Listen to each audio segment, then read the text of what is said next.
Thank you again for being with us for our keynotes. As I shared a moment ago, we're going to be going into Trifacta now.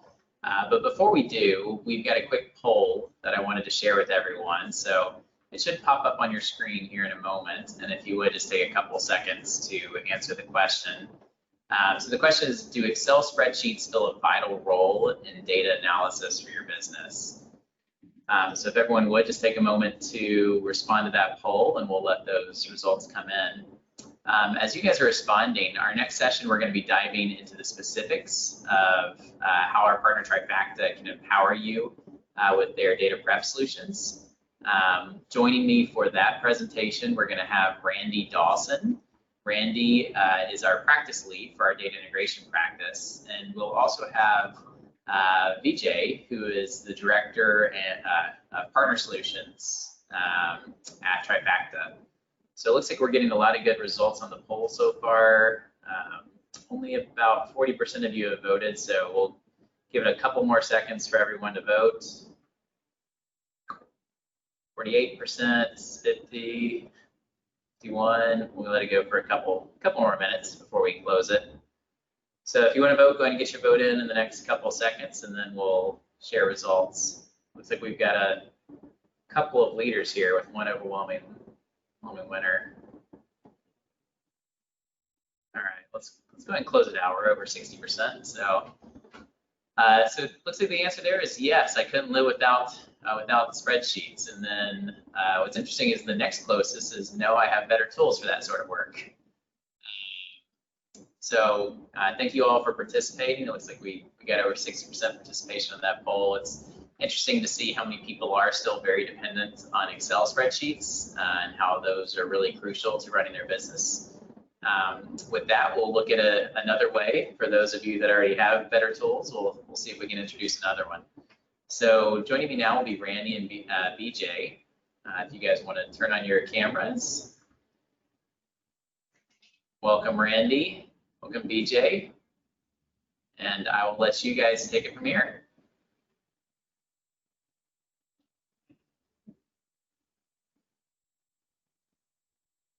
Oh, Randy, we can't hear you yet. Make sure you are unmuted. Oh, and while he's unmuting, one quick reminder that the attendees for this session, be sure to stay through the session because you will be getting entered into a drawing for that drone. So. Thank you again for that sponsorship, Trifacta. Okay, real quick, Dustin, before you leave, can you see my screen with the presenters on it? Your screen, and I can hear you, yes. Perfect. All right, well, if you were in for the earlier session with Adam, it was a great session, and you're going to recognize the next slide that I put up on the screen. I promise you, though, we're not going to repeat that session. Because it was so good, I don't even want to try it. I do want to take a few minutes to talk about kind of the intro here to Trifacta from a little bit different perspective than from Adam's, and then we'll turn it over to Vijay because really seeing the value of Trifacta as a tool is seeing it in use.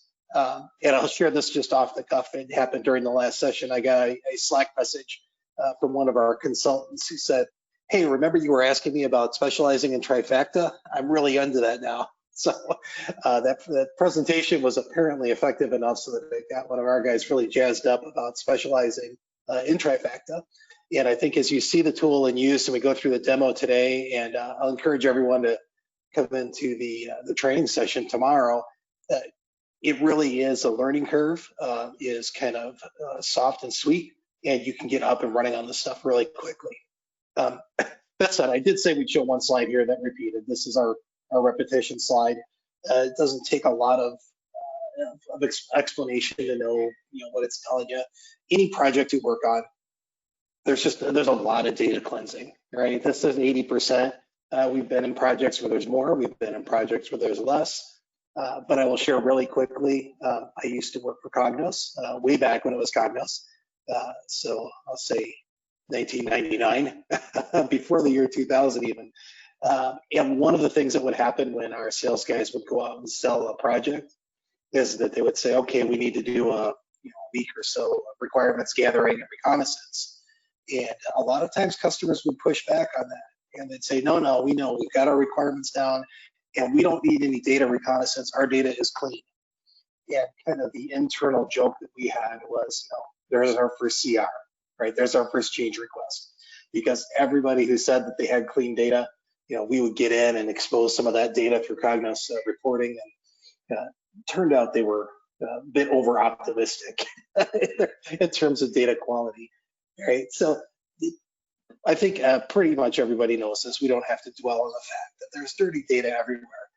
But even if you're kind of defensive about that and say, well, we don't have dirty data, when you look on the left-hand side of the slide, even if you have clean data, but it's coming from 1, 2, 3, 4, 10, 20 different places, it's going to come in different ways. One of my pet peeves is when I go to fill out a form on a website and I type in my phone number and I get an error message back that says it's not in the correct format because it doesn't have parentheses or dashes, or it does have parentheses or dashes. For goodness sakes, why can't you just figure out what a phone number is? Well, the fact is there are a lot of different sources of data and not everybody formats things in the same way, and that data needs to be dealt with, all right? Excuse me. So here's where we dig into more of where this affects kind of us as users and consumers of data, and we move away from the higher view of Trifacta into, what's this actually going to do, right? So what this says is end user self-service data prep has arrived. Well, great, what does that mean?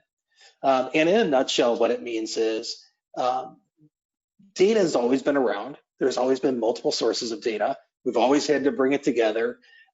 But when we brought that together, we were sitting in a war room and we were arguing about shell scripts and SQL, right? Doing all kinds of coding. And there weren't a lot of people that could do it. So when I say lock ourselves in a war room, we had a bunch of people outside that room waiting for us saying, when can we get our hands on this kind of stuff? Right? Excuse me. And it was fun and it was great to do if you were doing it. It was challenging and all that good stuff, but it really didn't get data out and flow to the people who needed it as fast as we'd like it to, right? And then in the middle of this slide, it says ETL for the specialized. So, well, if we get away from the shell script and the typing and the green screen kind of stuff a little bit, there's a development of ETL tools, right? And everybody knows some form of ETL tool or another. Informatica is the big gun, but when I was at Cognos, we had Data Manager, and Cognos has Data Stage now, and okay, even Tableau has their data prep engine. Excuse me, and that opened it up a little bit, right? There's a GUI interface on it; it makes it a little bit easier. But boy, I can tell you the first time that I saw Informatica, and worked with somebody with it.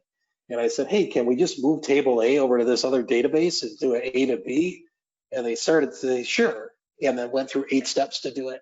Oh my goodness, this is still more complex than it needs to be, right?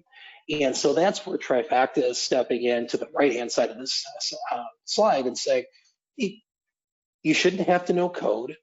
You shouldn't have to know some specialized ETL tool. What you should know is what you want and some knowledge of the data, and the tool, in this case Trifacta, should be able to help you get there quickly, right? Excuse me. I should go back to this slide. At the bottom of the slide, it says there are 2 major problems. I might argue with the semantics a little bit, but here's the 2 major barriers to getting to the right-hand side of the slide, right? The first is the data supply chain is broken.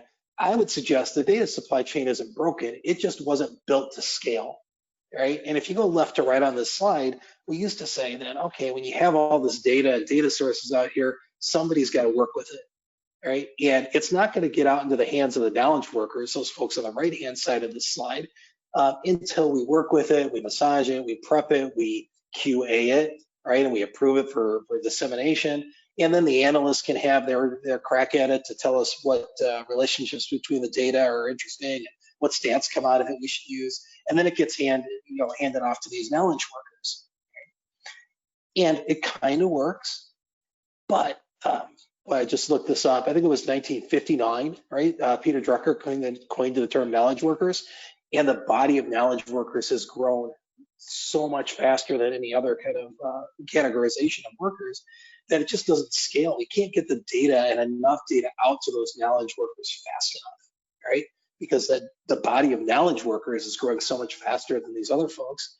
And you kind of add to that, Adam referenced this earlier, those data scientists and those data engineers on the left-hand side of the slide, they're not terribly interested in writing this data cleansing code. They want to get into the guts of the data and do what they're trained to do and what their profession is, and to really understand that data and work with it, right? So the supply chain, broken, maybe a bit strong, but it certainly doesn't scale the way we want it to. Right? And part of that scaling process is this, that second problem of the pipeline process. And everybody's seen a slide similar to this that exists all over the place, right? We've got this kind of cyclical approach, in this case to data prep and data analysis, where over on the left-hand side, you've got IT, right? And IT owns the databases, and we own the network. And if you want something from IT, you put in a request, they queue it up and prioritize it. And I don't know if you can see my mouse over here, but I'm looking at the structure. And then IT is going to say, okay, let's pull this data in. Now we'll cleanse it. And they may have gotten some feedback from the users about how that cleansing is supposed to go and how that enriching is supposed to go. Not to editorialize too much, but they probably did get a list of requirements. And when they come across a question, they can either go back to the users to clarify it and get a yellow check mark on their status report, or they can just clean and enrich to the best of their ability, right, and get a green check mark. So that's what's going to happen. And then we pull that over to the right-hand side, and the users finally get their hands on the data, and it's not quite the way they want it to be, right? If we're lucky, it's valuable, and they can start analyzing and doing some work with it. But all the requests to enhance and fix and extend that data, they go back to IT and they go back in that queue, and you can see the arrow across the bottom, right? Weeks to months, right? Even for simple requests like, hey, this should be a data type of a character, right? Because we have alphanumeric order numbers instead of just numeric order numbers. Can you switch that? It can be time consuming. And so this is the second part of the problem of not getting this data or this knowledge into the hands of the knowledge workers as quickly as we'd like it to. Okay, so I hope that didn't take too long. That's kind of the encapsulation of where we're coming from, big picture. That's not tool specific, that just is, right? The tool specific stuff is where we start talking about how does Trifacta enter this picture and how does Trifacta address it, right? And I promise you, we'll get into the demo in just a few minutes and you'll get to see hands-on how this works. But the real basic idea here is, again, Adam alluded to this as well, we don't want these folks back here on the left-hand side, we don't want IT to own so much of that process that it takes forever for that data to get out to the right-hand side. So instead of having IT do that cyclical work, we put that data analyst, that data engineer, that data scientist right smack in the middle. We give them the tool to let them ingest data, look at that data. Now they know what they want out of it. So if they look at it, they can say, okay, this data and this data are supposed to match. What can I do to make that happen, right? And again, back in the old days, they have to open a green screen and start typing things, writing code and doing all this fun stuff. But now they've got this GUI interface. Again, we'll see it in a moment. Excuse me, that makes that cycle go really quickly. Okay. I do have to take one moment here to acknowledge the fact that IT is still going to play a role. IT has to play a role because some of this data is kind of innocuous, right, and fun and whatnot. But some of the data is important, and there's PII and all that good stuff, right, that we have to really be careful with. So IT will always play a role, and within Trifacta, there is a way to audit what's going on with this data cleansing, right? And we'll see the recipes show up, and VJ will show us where that happens. So there is that audit trail, right? And the IT still has control over it. We can still, excuse me, we can still seek that security of the data, but this cycle gets really shortened up, and you can see the arrow across the bottom, right? Hours to days. And I'll tell you, having used Trifacta for the first time, it was introduced to me, and going through their course and starting to use it on my own for my own stuff, that's not an exaggeration. You really can get this data out here really quickly. And the reason you can is that Trifacta looks a lot like you're seeing in the picture right now, like the screen cap, right? And then right in the upper left, clicks not code. So right away, you're moving away from this green screen. How do we type things? Hands on keyboard too. Well, what if I just click on this column and we'll see this in action, right? And Trifacta, the engine, will take a look at these values and it'll analyze that data. It'll start to profile it for me. It'll say, I think this is a date. Oh, and by the way, some of these dates formats are not what they should be or they don't match the majority. And here's the breakout. Now, what do you want to do with it? And then because it knows how people interact with data, right? And it learns all the time. That's the machine learning driven suggestions that are out there up front, right? It'll give you suggestions. You can accept them or reject them. Obviously, we're going to be in control of the data, but it's going to be a really quick end-to-end process to make that data cleaner than it was when it came in and make it look the way that we want to look, right? Not in the slide, but something I do want to raise. If VJ doesn't get to it in the demo, please ask him. There is a function in Trifacta where you can tell it to transform by example, where instead of clicking on something and then have Trifacta offer you these suggestions, you can click on something that says, hey, it looks like this now. I want it to look like this. How do I make that happen? It's a great feature. I can't tell you how many times I've asked a coworker, hey, in Excel, if I want this to look like this, how do I do that formula? Right? In this case, we're going to let Trifacta really help us author that. Excuse me. I won't go over too much of the interface. VJ is going to do that. And I always think it's better to see products in action than it is to see products on slides. I did want to come back to the idea on the right-hand side of this slide, you're seeing the self-documenting lineage. And that's the part where we're going to be able to audit. So we're not going to change data from state 1 to state 2 with a mysterious black box in the middle, as we might if we were going into an ETL tool or you're just running a script that we can't have audit or don't have any visibility into. We're going to be able to see step by step what's going on with that data and making sure that those changes are what we want and accurate and permissible, right, within the context of the data we're working in. Right. And then finally, nice part about this is, again, Adam alluded to a lot of this during his talk. Data scientists, data engineers, knowledge workers, we like working with data, we like analyzing data, we like doing the puzzles and all that fun stuff. We don't necessarily like doing it over and over again on the same puzzle, every week, every month, every quarter when that data comes in. And so we're going to be able to automate this. And not on the slide, but important is not only can we automate it, but we can save it, we can share it, and we can collaborate so that if I've done a lot of work to set up what in Trifacta we call a recipe to make this data work the way I want it to, Joe or Jane from the next office over doesn't have to start from square one. They can say, hey, Randy, I know you did this. Can you share it? Can you tell me how? And the answer to that question is yes, right? That we can collaborate, we can share, and automate and have the security all at the same time. So I feel like I was talking a little bit quickly there because I do want to get into the demo, but there are a couple of obligatory logo slides. And so you can see the logos on the screen. Excuse me. As we were talking about this presentation, one of the logos that popped out to me was the NASA logo, just because NASA has so much data and they work with such complex stuff. But now National Institutes of Health and the CDC obviously are important and have really complex data as well. And so the takeaway from this is, twofold. Look at the wide variety of people that use it, and that's kind of a great marketing thing, and it tells you it's widely accepted and widely used. But really think about, what kind of data does the CDC have? What kind of data does NASA have?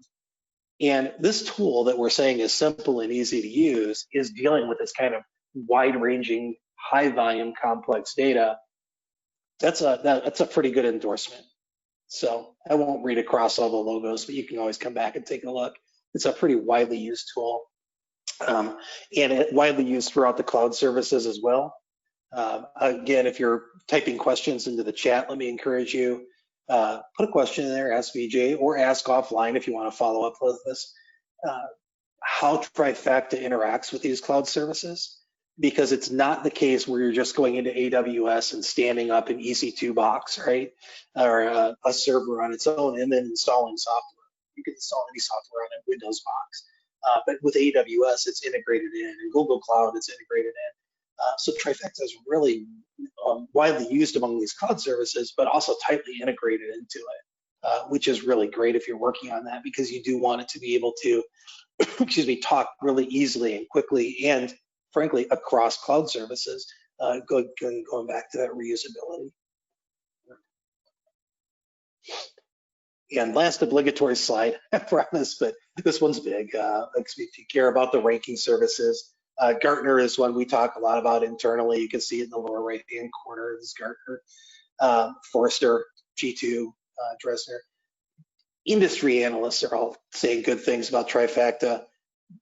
The reason the slide's on here, frankly, for my part of the presentation is a lot of people I talk to who aren't in the kind of this specific field, when I say, hey, I'm working with this cool company called Trifacta, they say, neat, what do they do? It doesn't have kind of the name recognition as some of the other tools or other products that I've worked with in the past, but it is well known. Obviously, those cloud services all deal with it. If you're worried about it, if you don't have the confidence yet to jump in and take a look or start reaching out, just be aware. It's out there. Excuse me. And so let me pop back in here, and VJ, I'm not sure what I'm looking at the screen. On the screen just says demonstration. Are you able to share your screen and start showing us the project? Yes. Can you hear me? I can hear you. Okay, I just got thing to share my screen, so Hey, there I have go. just shared it. Let me know if you can see it. Okay. All right. So hello everyone, and thank you, Randy, for that awesome introduction. I think you set up the demo really well. And in today's session, what I plan to cover is a couple of things. Firstly, I'll start off by doing a standard demonstration of the Trifacta product using an out-of-the-box demo use case. And then after that, the second part of the session, I'll also cover something specific, which is going to be preparing a data set that we'll use for subsequent sessions. In that, I'll showcase some of the transform by example features that Randy talked about. So firstly, let me start off with the standard demo use case. So this is a marketing analytics use case, which is something that is very common across all industries. So what we'll be doing as part of this demo is the end result is going to be a Cognos dashboard. So here's an example of that. It's got a few tabs going on here. There is profit by state, order value by year, and sales by source. So we're going to start with some raw data which has some issues. In particular, if I look at the before view, you'll see that in the month column there are some no values as shown in this dashboard. So obviously you have to be very careful before you can really create meaningful dashboards. You have to make sure that your data is clean. So that's the aspect that we'll be working on. So I'm now going to pop into the Trifacta user interface. And here what you see is what is called as the Trifacta flow view. So there's a flow for marketing analytics, which is made up of these two data sets, which I have previously imported. There is an advertising clickstream data, which came in the form of a CSV file. And there is also some sales data, which came from a relational database. Now, the nice thing is the data can come from a variety of different sources, but Trifacta unifies the interface so that you can work with them seamlessly, regardless of where the data came from. And if you wanted to add data sets to your flow, you simply click on Add Data Sets. And here you can browse previously imported data sets or import your own. This can be in the form of files that you might have locally. So if you have like some files on your local file system, you can simply browse it or drag and drop them onto your view.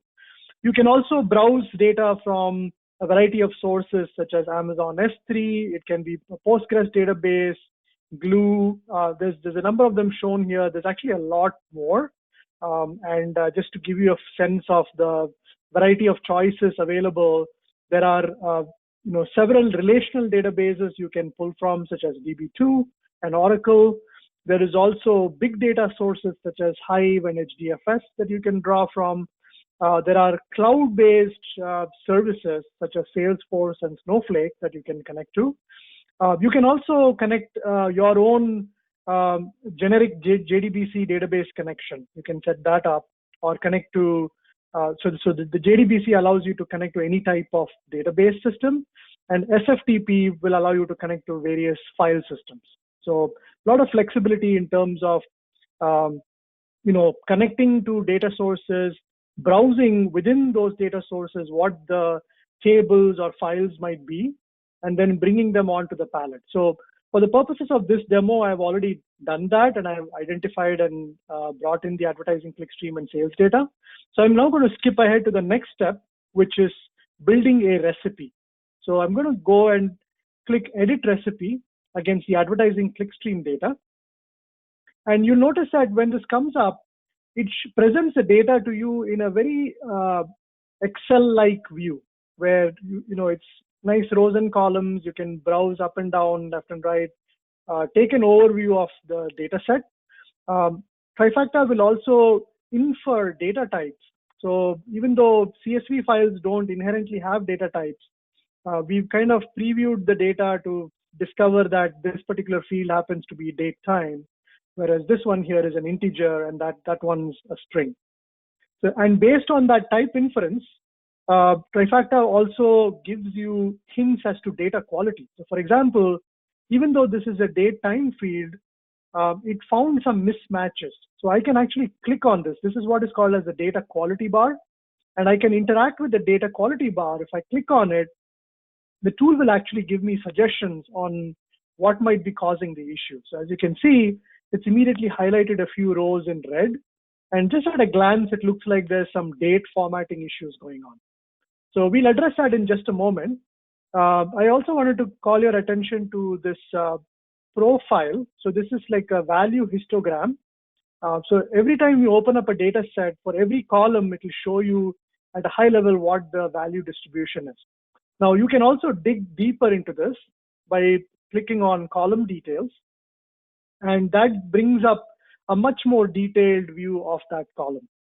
So as you can see, if I, bear with me one moment.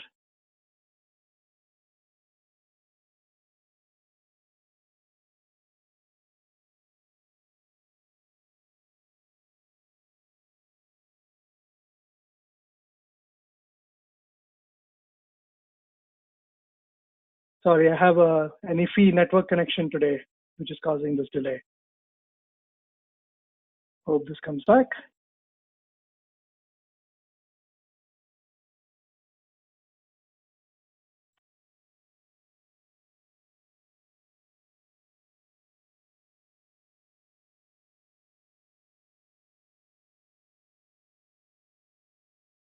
All right, here we go. Apologies for the delay. So let me go back into the column details view against the event time column.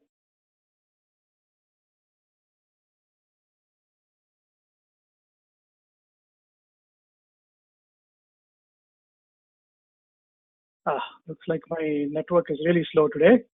So basically, as you can see, what this provides you is it gives you a detailed breakdown of the column that I just selected. Since it knows it's a date time field, I'm getting breakdowns by month, by weekday, by day of the month, hour, minute, as well as summary statistics that gives me details about the range of values, minimums, maximums, quartiles, how many values there are, how many unique values there are, as well as mismatches. So as you can see, it's identified the November as being a mismatch, which is also confirmed by a gap that you see here in November. So something's off with my November data, apparently. Now, I can actually look at patterns, and Trifacta helps discover patterns in the data. And what it's found is that there are actually 3 different date patterns. And in most cases, I have 2-digit months. But in the case of November, it's actually got loaded as NOV. And that's the cause of the mismatch. Now, not only can we find this out, I can also click on the pattern that I want to standardize on. And notice that on the right pane, Trifacta gives a number of suggestions. So one of those suggestions is to actually convert all the dates into the format that I just selected. So simply by clicking this option, without having to write any code, it will automatically apply all those pattern conversion logic. And I simply add this to my recipe.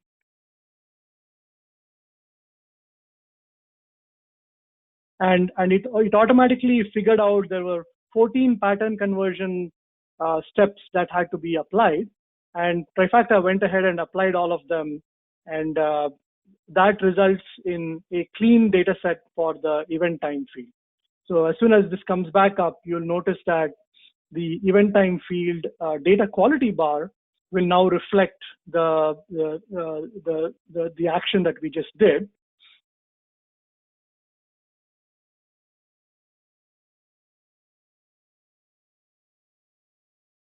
Again, apologies for the delay.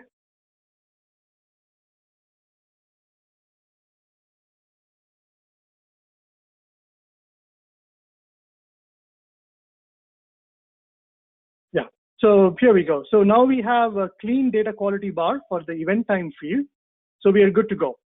So I can now pay attention to some of the other columns. And so the next one I'm going to show you is this URL field. Now, one of the things that we want to put on our dashboard for marketing analytics is the source of the click stream. Now, that source is actually embedded in this URL. Now, notice what I'm doing is I'm actually just using my mouse to point at a couple of examples of the information that I'm interested in. And based on my interaction, Trifacta will automatically figure out what pattern to look for, and it will also suggest to me an extraction rule to pull that into its own column. So I can simply here just give a couple of examples. So I'm going to choose seattletimes.com, google.co.jp. So after a couple of such examples, it kind of gets the idea of what I am trying to do.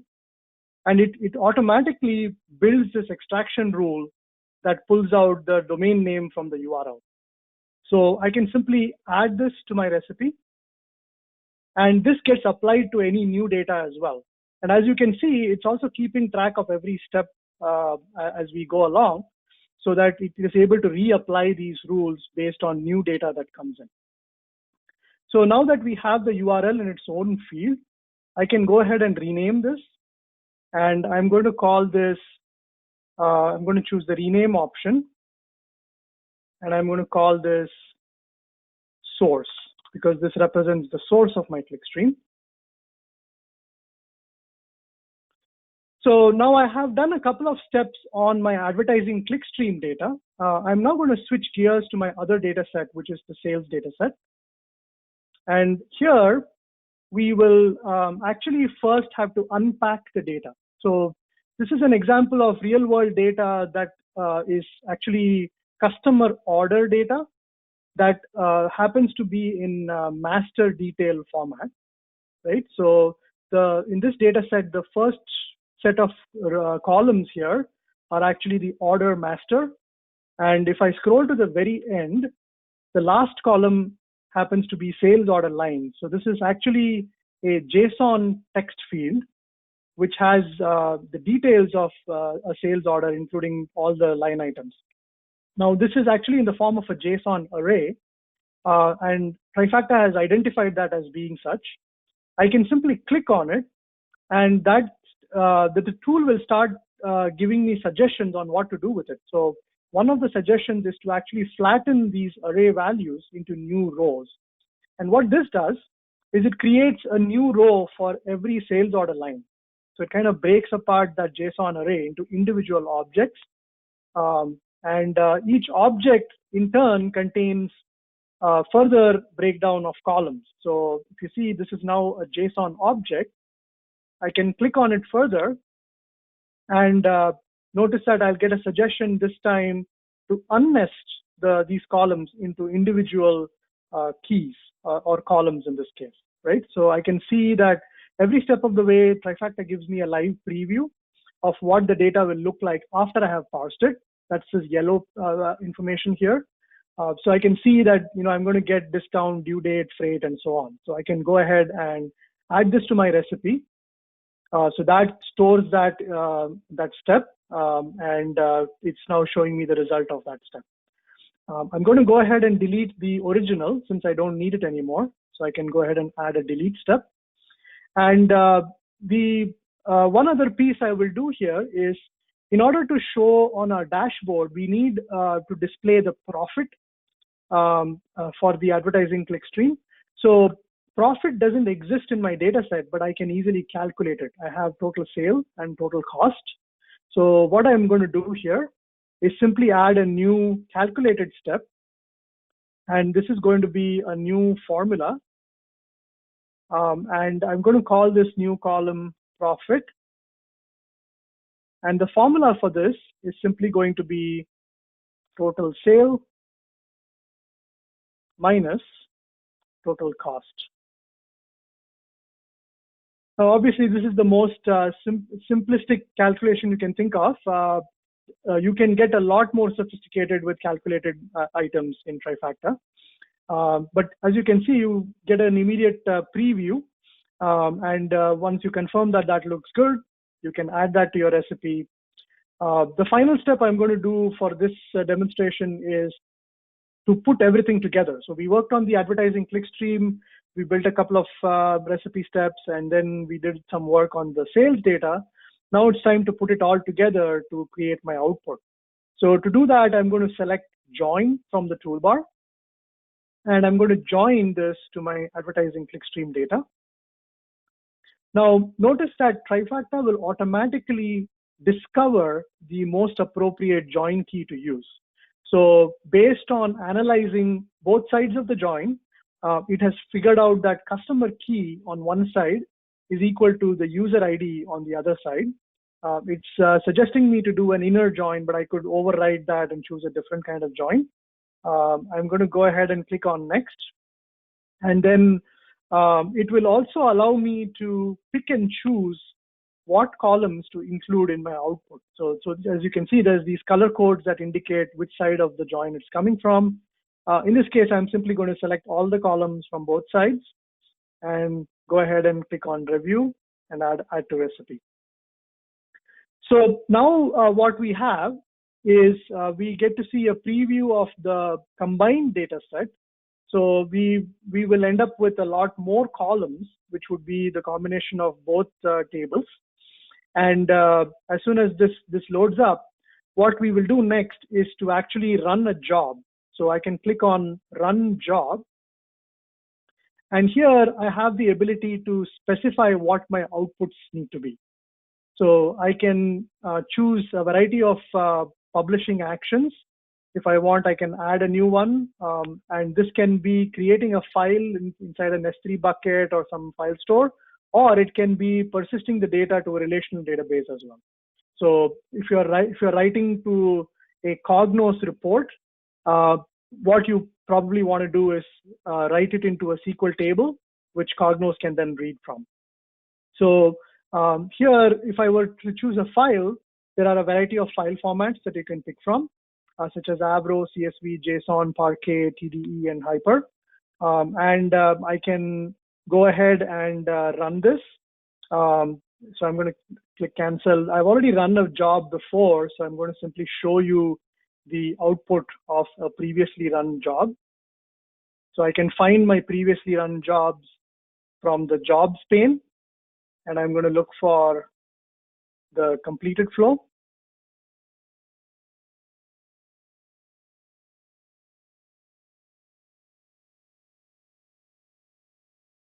So if I look at marketing analytics completed, this is the result of a previously run job. You'll see that it gives me a detailed profile of the output. So it actually created 300,000 rows of data, and it also produced all these outputs.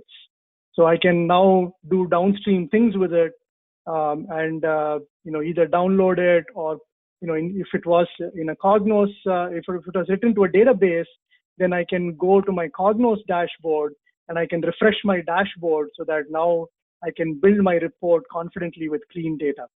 So now we have come full circle back to the Cognos dashboard. So I just want to call out a couple of things that we did as part of this process. We actually calculated profit as part of the flow, which is now visible on the dashboard, there is order value by year. So recall that we did clean up on the dates to make sure this is accurate. And we also created the source that this dashboard is based on. So hopefully that gives you the end-to-end picture of what it means from starting with raw data going all the way to finished output. So at this point, we are done with the standard demo. I'm now going to switch gears to my other data set, and this is something that will set us up for subsequent sessions as well, where Randy will walk you through an end-to-end example. So this is some product line data that starts with an Excel file. And recall that adding Excel files is also done through adding the Add Datasets button. Once you import an Excel file, Trifacta will automatically discover all the sheets within that Excel file, and those will show up as icons as they show up here. So, and once you have that data set available, you can then go ahead and add a recipe against it. And in that recipe, I'm going to quickly apply some transformations and also show you the transform by example that we talked about earlier. So, so this is some product data that I just imported from my Excel sheet. Now notice that when this opens up, it's first just showing you the raw data, which has some gaps in here. It's actually missing the column headings, as you can see. And we're going to start fixing some of these things as we go along. So the first thing I'm going to do is click on the top row, and I'm going to indicate to Trifacta. So notice that I get a suggestion to convert this into a header. So I can quickly just add that to my recipe.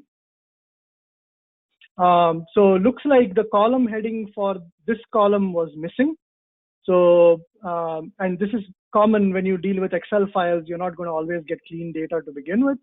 I can go ahead and just rename this column, and I'm going to call this date. And also notice that the data actually came through as a string, but I can actually select this and specify this to be a date. And I can say that I want my dates to be in MMDD format. Right? So I can basically set the date format, and notice that as soon as I select the date format, the data quality bar just updated, and it's giving me feedback as to which dates actually fit or don't fit the date, the data format that I just selected, right? So now what we'll do next is we are going to clean this up. As you can see, there are a variety of date formats. Rather than try to manually come up with rules, I'm going to show you the transform by example, where I'm going to select this option to create column from examples, right? And I'm going to basically create a new column called clean date, where I'm going to clean up some of the date formatting issues that we saw. And what this does is it basically allows you, it shows you a view where you can start typing the desired outcome, and Trifacta will automatically guess from what you enter what it needs to do in order to conform all the date into the format that you want. So for example, I can say that I want this to be 2020-11-01, and if I press on enter, immediately based on what I just entered, it was able to guess that what I'm trying to do, and it was able to transform a bunch of these. So I can give it a few more examples. So this one would be 2020 011-15, and it filled out a few more. Now this one is a bit of an exception because this is like a totally invalid date. So we'll address that in just a moment. I'm going to enter the third example, which is 2021-01-15. So that will take care of all of these dates with the exception of this one. So we'll deal with this one in just a moment.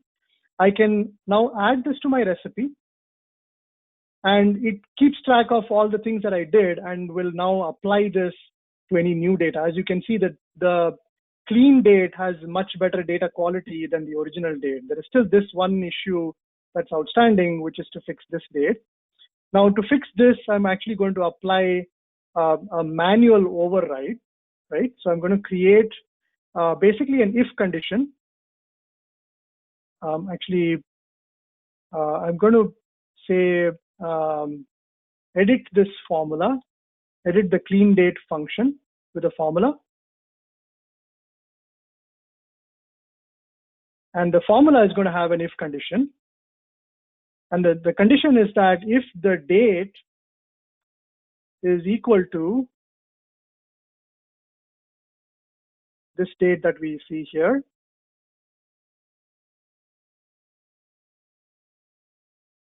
notice that as I'm typing, it's actually giving me true false information, which guides my transformation process. I can say that if that condition is met, I want to make this into 2020 815. Otherwise, it should default to what's already in the clean date. So by doing that, as you can see in the preview, it fills in the right value. It also retains the rest of the values. And I can simply add this to my recipe. And similarly, this last column, it actually says product number, but it actually contains a number of names. These are actually the product owners. So I can, once again, use the transform by example. I can create a column from examples. And I can call this what it should be, which is product owner.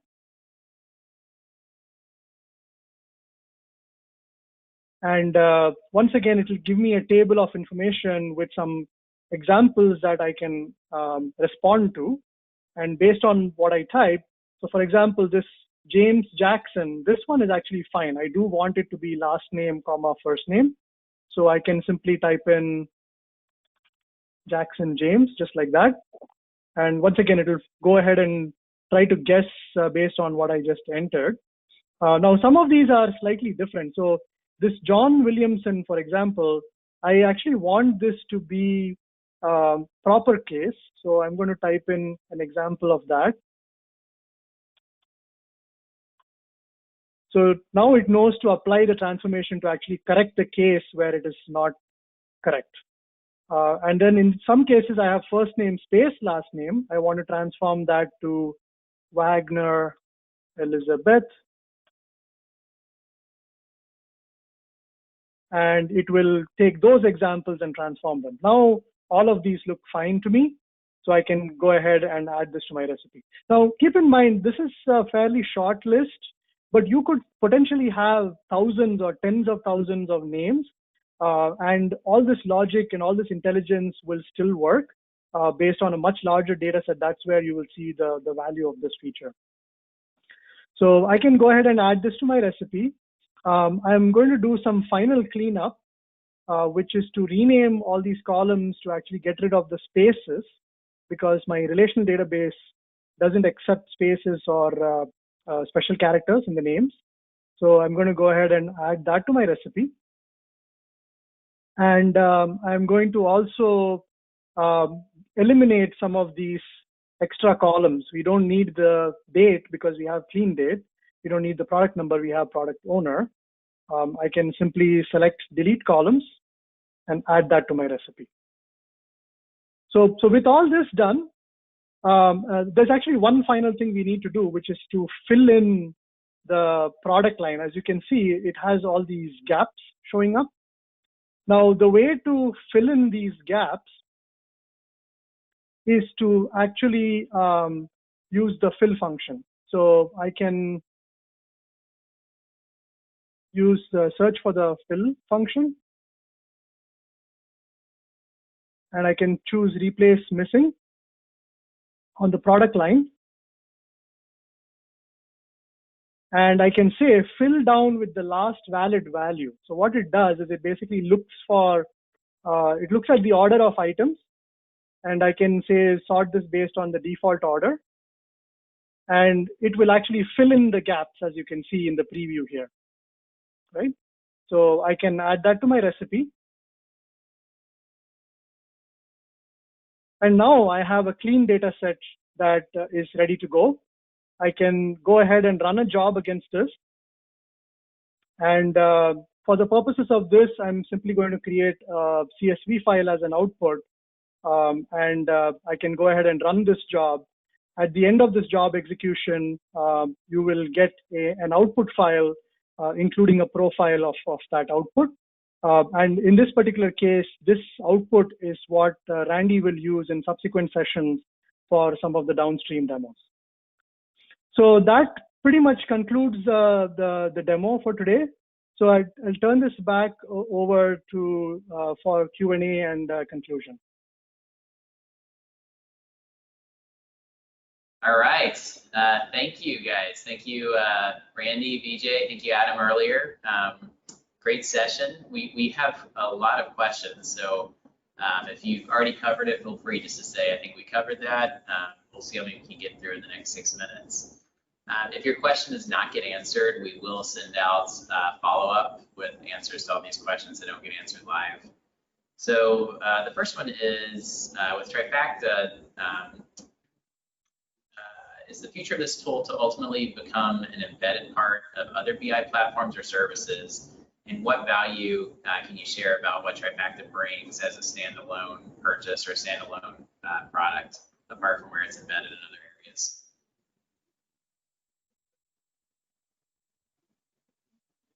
Would you like me to take that one? Yeah, Vijay, I think that's maybe a more Trifacta specific question. Sure. As a company.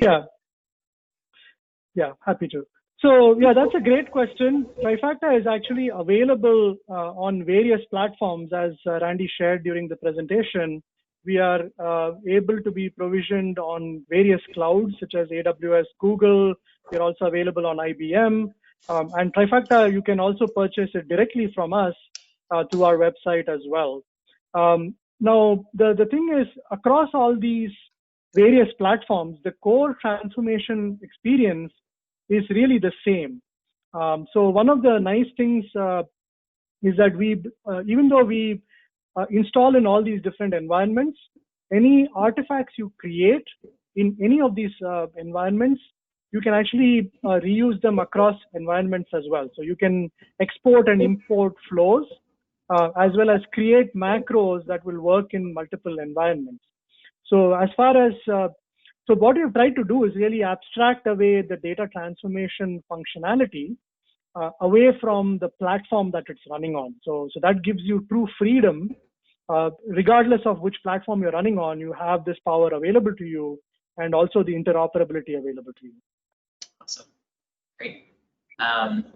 Next question is, when you pull data from a raw source and there's a need to rename the data item, is there still a way to look back and see what the raw source was? So the example here is you've got some more generic database name, maybe more generic table name, but you rename that when you bring it into Trifacta to make it more business friendly. Is there a way to still see the original database name within Trifacta?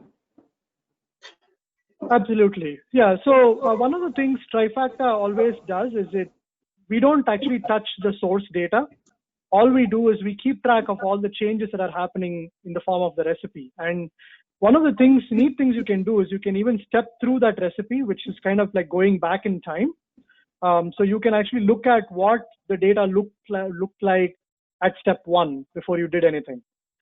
So that history is always preserved, and you can at any point see not only what the original data was, but also like a timestamped log of what recipe steps were applied to it, as well as who applied those changes. So it also keeps track of that audit trail, which comes super handy when you're trying to troubleshoot why something went wrong. Okay, excellent. Next one is, are there slides available that show a typical architecture? I'm assuming we can share that with some attendees after this call in terms of what's client side versus what is server side. within a Trifacta architecture? Is that something? Yeah, absolutely. Yeah, there are architecture diagrams that are specific to each platform. So the architecture is slightly different depending on whether you're talking about AWS or IBM or Cloudera. But fundamentally, the building blocks are, there is a Trifacta instance in all cases. There is also a metadata repository that we typically use that utilizes Postgres or MySQL.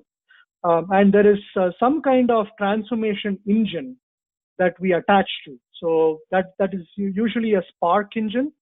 That can be your Cloudera Spark cluster, or it could be an EMR if you're talking about AWS. Or in the case of IBM, it can be your OpenShift cluster that does the processing. You talked about how. Let me add in there. I'm sorry. Let me add in there real quick.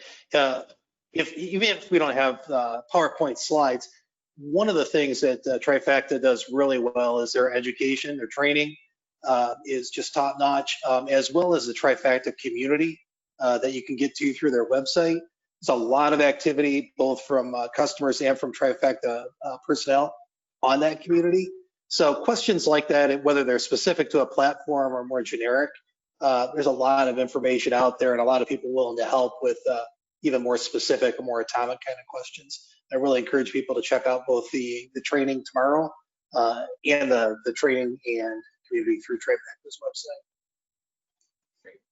I think that's a good place to end. We actually have probably 30 other questions in here and some really good comments about attendees saying that this would be perfect at their organizations. That's great to see. But with interest in time, I think we'll cut things off now. Again, if you asked a question and it wasn't answered, we will be sending out these questions with all answers to all attendees. And everyone who attended today is going to be in a drawing at the end of the day. So stick around until the end of the day. And final reminder is just that there is, as Randy mentioned, a workshop tomorrow at 10:30 Eastern. So if you want to get hands-on with this product, then please come back or get registered if you're not already registered for tomorrow's workshop. But that concludes our morning session. We're actually going to take a break until 1:30 Eastern, so about an hour. When we come back, we're going to be looking at Incorda and understanding how they're really upending the status quo when it comes to data and analytics for their clients. So everyone, if you would, please join us back here in an hour and enjoy your lunch break.